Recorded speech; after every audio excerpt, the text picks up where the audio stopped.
কারাগারে থাকা 57 বাংলাদেশিকে ক্ষমা করল দুবাই।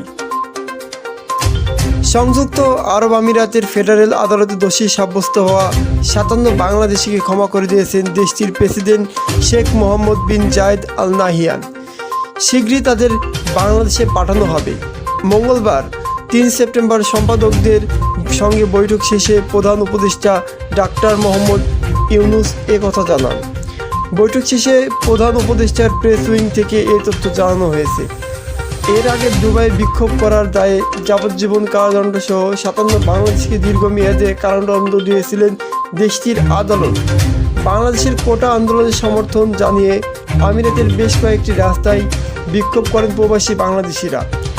এই সময় তারা বাংলাদেশ সরকারের বিরুদ্ধে বিভিন্ন স্লোগান দেন। উল্লেখ্য, সংযুক্ত আরব আমিরাতে যে কোনো ধরনের বিক্ষোভ অবৈধ।